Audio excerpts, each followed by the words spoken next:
ಒಂದೇ ಊರು ಎರಡು ಪ್ರತಿಭಟನೆ ಭಿನ್ನ ಅಭಿಪ್ರಾಯ ಬಿಡದಿ ಟೌನ್ಶಿಪ್ ವಿರೋಧಿ ಹಾಗೂ ಪರ ಪ್ರತಿಭಟನೆಯಿಂದಾಗಿ ಬೈಲಮಂಗಲ ರಣರಣ ಅಂತ ಇದೆ.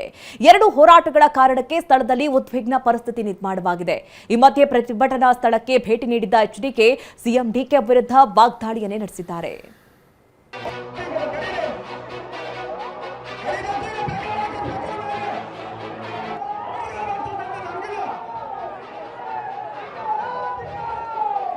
ಹಸಿರು ಶಾಲುಗಳ ನಡುವೆ ಕೆಂಪು ಬಾವುಟ ರಾರಾಜಿಸುತ್ತಿವೆ.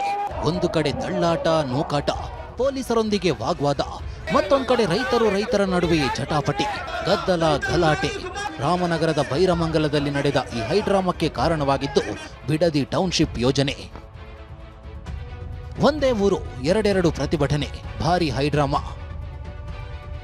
ಬಿಡದಿ ಟೌನ್ಶಿಪ್ ಸಮರ, ಪರ ವಿರೋಧದ ಹೋರಾಟ. ಬೈರಮಂಗಲದಲ್ಲಿ ಕಳೆದ 450ಕ್ಕೂ ಹೆಚ್ಚು ದಿನಗಳಿಂದ ರೈತರು ಪ್ರತಿಭಟನೆ ನಡೆಸುತ್ತಿದ್ದಾರೆ. ಯಾವುದೇ ಕಾರಣಕ್ಕೂ ನಮ್ಮ ಭೂಮಿ ಕೊಡಲ್ಲ ಅಂತ ಪಟ್ಟು ಹಿಡಿದಿದ್ದಾರೆ. ಈ ನಡುವೆ ಮತ್ತೊಂದು ಗುಂಪು ಕೂಡ ಹೋರಾಟಕ್ಕೆ ಧುಮುಕಿದೆ.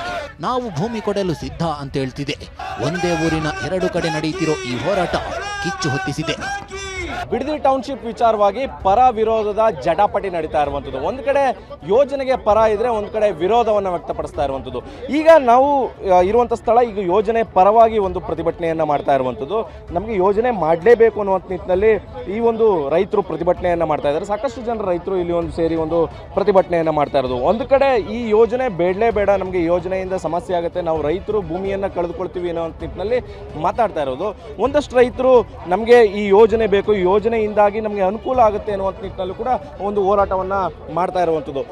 ಹೀಗೆ ಬಿಡದಿ ಟೌನ್ಶಿಪ್ ಪರ ಇರೋ ರೈತರು ಕೆಂಪು ಬಾವುಟ ಹಿಡಿದಿದ್ರು.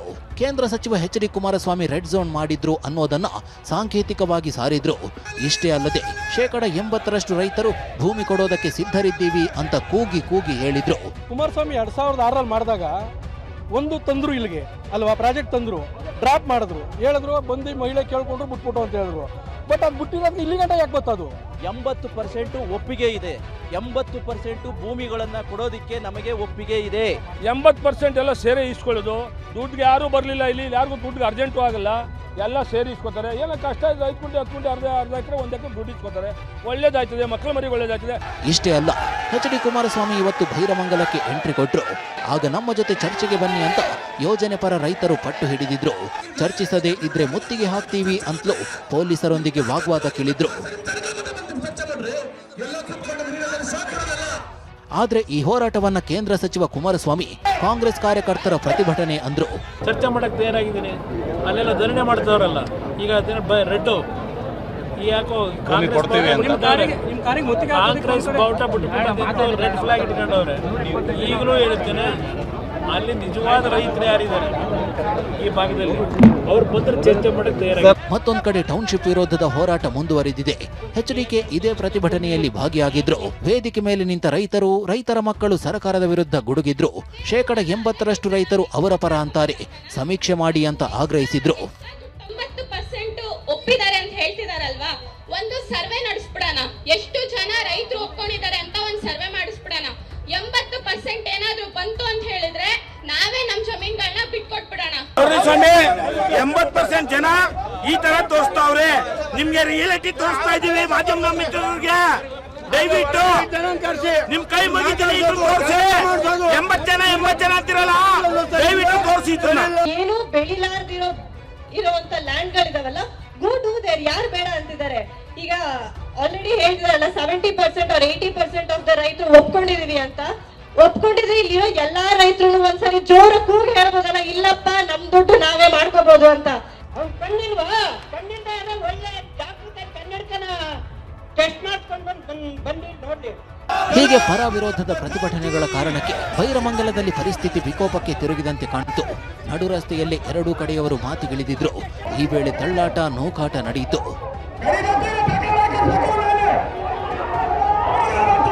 ಇನ್ನು ಪ್ರತಿಭಟನೆ ಸ್ಥಳಕ್ಕೆ ಬೇರೆ ಗ್ರಾಮದವರನ್ನು ಕರೆಸಿರೋ ಬಗ್ಗೆ ಹೈಡ್ರಾಮಾವೇ ನಡೆದಿದೆ.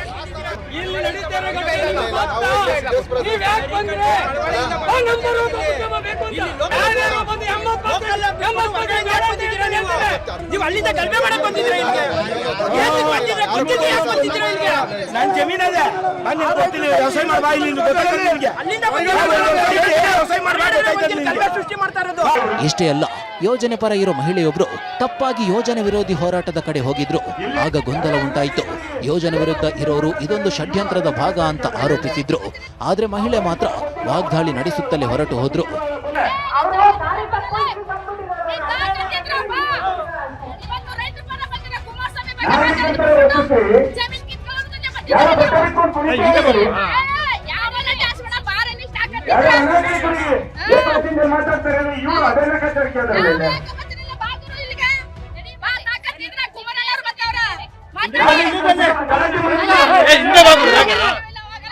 ಇನ್ನು ವೇದಿಕೆ ಮೇಲೆ ಮಾತನಾಡಿದ ಕುಮಾರಸ್ವಾಮಿ ಬಿಡದಿ ಟೌನ್ಶಿಪ್ ವಿರೋಧಿ ಹೋರಾಟಗಾರರಿಗೆ ಅಭಯ ನೀಡಿದ್ರು.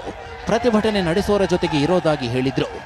ದಯವಿಟ್ಟು ಇವತ್ತಿನ ಹೋರಾಟ ಏನಿದೆ, ನಾನು ನಿಮ್ಮ ಪರವಾಗಿದ್ದೇನೆ, ನೀವು ಯಾರೂ ಹೆದರಬೇಡಿ. ಒಂದು ಕಾನೂನಿನ ವ್ಯಾಪ್ತಿಯಲ್ಲಿ ಹೋರಾಟ ಏನು ಮಾಡಬೇಕು, ನಾವು ಅಂತಿಮವಾಗಿ ನ್ಯಾಯಾಲಯಕ್ಕೆ ಹೋಗಬೇಕು. ನಿಮ್ಮಿಂದ ನಾನು ಒಂದು ನಯಾ ಪೈಸವನ್ನು ನ್ಯಾಯಾಲಯದ ಖರ್ಚು ವೆಚ್ಚಕ್ಕೆ ಕೊಡಬೇಕು, ಚಂದ ಎತ್ಕೊಡಿ ಅಂತ ಕೇಳಲ್ಲ. ನಾನೇನು ಅಪಮಾರ್ಗದಲ್ಲಿ ಹಣ ಸಂಪಾದನೆ ಮಾಡಿಲ್ಲ, ಬಹಳ ಸ್ಪಷ್ಟವಾಗಿ ಹೇಳ್ತೇನೆ. ಈ ಮಹಾನುಭಾವ ಹೇಳ್ತಾನಲ್ಲ, ಕನಕಪುರ ಭಾಗದ ರೈತರು ಯಾರೂ ನಿಮ್ಮ ಜಮೀನುಗಳನ್ನು ಮಾರಾಟ ಮಾಡಬೇಡಿ, ರಾಮಣ್ಣರು ಇದನ್ನೇ ಹೇಳಿದ್ದು. ಬೆಂಗಳೂರಿನವರು ಒಂದು ದುಪ್ಪಟ್ಟು ದುಡ್ಡು ಕೊಟ್ಟು ಕೇಳಿದ್ರು, ಜಮೀನು ಕೊಡಬೇಡಿ ಅಂದ್ರೆ ಬೆಂಗಳೂರಿನವರು ಅಂತ ಹೇಳ್ತಾರಲ್ಲ, ಅವ್ರನ್ನೇ ಸೇರಿಸ್ಕೊಂಡು ಹೇಳೋರು, ಯಾರನ್ನ ಕೇಳಿ ಸೇರಿಸ್ಕೊಂಡು ಹೇಳೋರೆ?